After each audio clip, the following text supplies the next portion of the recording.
नमस्कार, स्वागत है आपका द न्यूज पर। मैं हूं आपके साथ शिप्रा सैनी। वर्ल्ड कप में भारत के खिलाफ मिली हार के बाद पाकिस्तान की बौखलाहट अब लगातार देखने को मिल रही है। पाकिस्तान क्रिकेट बोर्ड ने आईसीसी के सामने भारत को लेकर 2 शिकायत दर्ज कराई है और जैसे ही पाकिस्तान क्रिकेट बोर्ड ने ये शिकायत दर्ज कराई तो पाकिस्तान के पूर्व क्रिकेटर दानिश कनेरिया ने उल्टा पाकिस्तान की ही क्लास लगा दी, यानी अपने ही देश को उन्होंने आईना दिखाने का काम किया है। दरअसल खबर ये थी कि पीसीबी ने आईसीसी के सामने 2 शिकायत दर्ज कराई है। अहमदाबाद के मोदी स्टेडियम में उनके खिलाड़ियों के साथ अनुचित व्यवहार हुआ है, ये शिकायत पाकिस्तान क्रिकेट बोर्ड की ओर से दर्ज कराई गई है, जिसके बाद दानिश कनेरिया ने पाकिस्तान को मुंहतोड़ जवाब देते हुए ये पूछा कि पाकिस्तानी पत्रकार जैनब अब्बास से भारत और हिंदुओं के खिलाफ टिप्पणी करने को किसने कहा।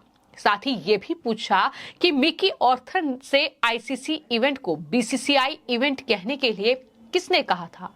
ये भी दानिश कनेरिया ने पूछा कि रिजवान को खेल के मैदान में नमाज पढ़ने के लिए किसने कहा और दूसरों में दोष मत मढ़ो। ये जवाब भी दानिश कनेरिया ने पाकिस्तान क्रिकेट बोर्ड और एक तरीके से पाकिस्तान को दिया है, क्योंकि लगातार ये देखने को मिल रहा है कि किस तरीके से जो वर्ल्ड कप 2023 है जिसकी मेजबानी भारत कर रहा है, लेकिन पाकिस्तान के कुछ खिलाड़ी जिसमें कि मोहम्मद रिजवान जैसे खिलाड़ी हैं जो कि ना सिर्फ जो है क्रिकेट के मैदान पर नमाज पढ़ते नजर आए, बल्कि इसके अलावा उन्होंने तो गाजा के समर्थन में एक पोस्ट भी किया।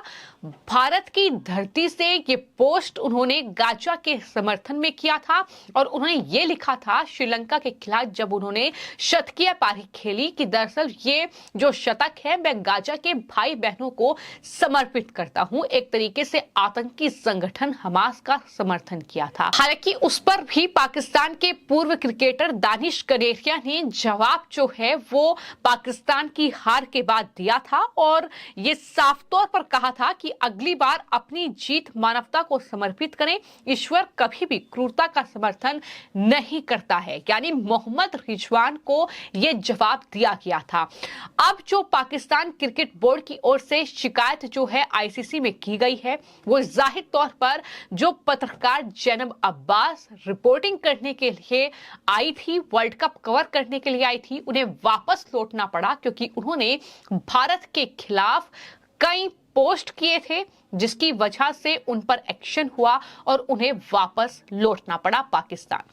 वही मोहम्मद रिजवान, चूंकि उन्होंने नमाज क्रिकेट के मैदान पर पढ़ी थी तो उन पर भी उनके खिलाफ शिकायत दर्ज हुई, लेकिन इससे पाकिस्तान क्रिकेट बोर्ड और पाकिस्तान बौखलाया हुआ है। लेकिन उसी पाकिस्तान को जवाब देने का काम अब दानिश कनेरिया की ओर से किया गया है। तो ये तो बात रही क्रिकेट के मैदान की, वर्ल्ड कप 2023 के मैच की जो कि भारत और पाकिस्तान के बीच खेला गया, क्या कुछ हुआ। लेकिन वहीं पर जो इजराइल और हमास के बीच युद्ध छिड़ा हुआ है, जिस तरीके से दुनिया के तमाम देश जो हैं इस युद्ध को लेकर 2 भाग में बटे हुए हैं।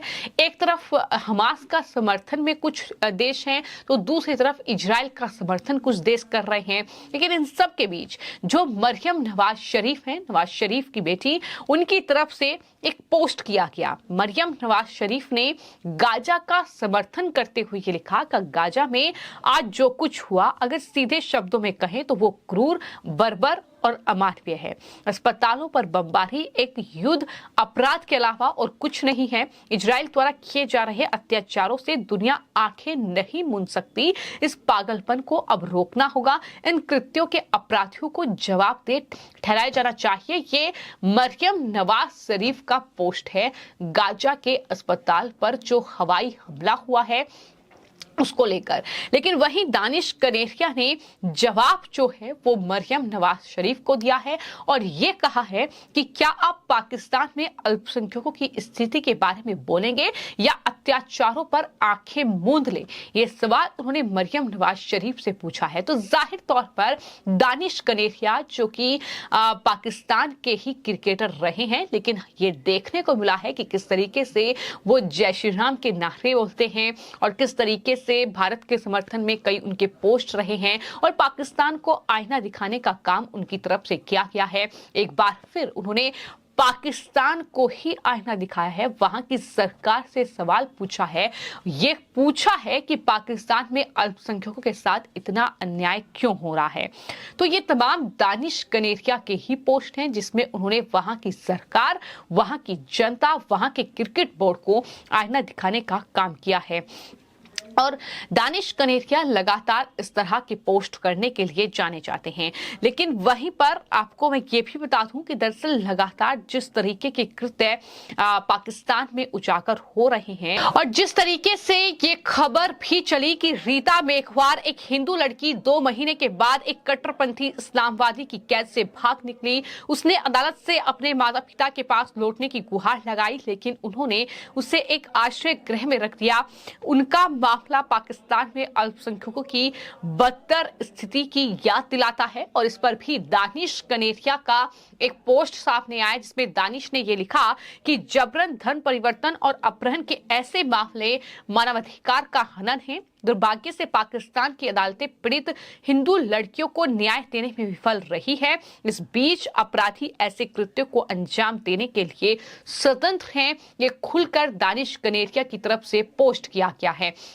तो इस तरीके से पाकिस्तान में जो हिंदुओं पर अत्याचार हो रहा है, पाकिस्तान में जिस तरीके से अल्पसंख्यकों पर अन्याय हो रहा है, जिस तरीके से पाकिस्तान कंगाली में डूबा हुआ है और वहां के जो हुक्मरान हैं, वहां के जो नेता हैं, वो पाकिस्तान की बदहाली हालत को देखने के बजाय जिस तरीके से इजराइल और हमास के बीच जो युद्ध छिड़ा हुआ है उसमें इंटरेस्ट ले रहे हैं, तो जाहिर तौर पर ये कनेरिया की ओर से उनसे पूछा गया है कि आप पाकिस्तान में अल्पसंख्यकों पर जो अन्याय हो रहा है क्या उस पर कुछ बोलेंगे, क्या उस पर आपका कोई बयान सामने आएगा, क्योंकि गाजा में जो हो रहा है, जो आतंक पर प्रहार हो रहा है, उससे आपको तकलीफ हो रही है, उसके लिए आपको मानवता नहीं दिख रही है। इजराइल से भी इस तरह की तस्वीरें सामने आई जहां हमास के आतंकवादियों ने बर्बरता दिखाई, महिलाओं पर अत्याचार किया, लेकिन वहां पर आप कुछ नहीं बोले और अब इस तरह के ट्वीट किए जा रहे हैं। तो ये तो दानिश कनेरिया के पोस्ट हैं जो मैंने आपको बताए हैं, लेकिन वहीं आपको मैं ये भी बता दूं कि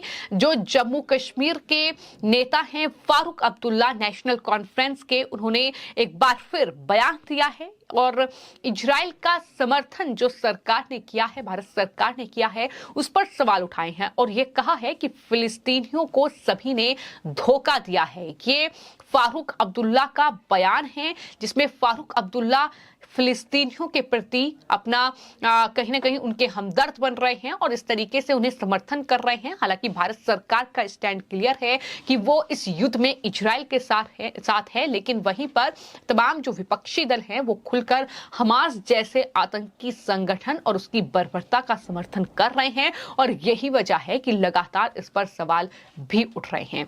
फिलहाल आपकी इस पूरे मामले को लेकर क्या राय है, हमें कमेंट बॉक्स में जरूर लिखें। धन्यवाद।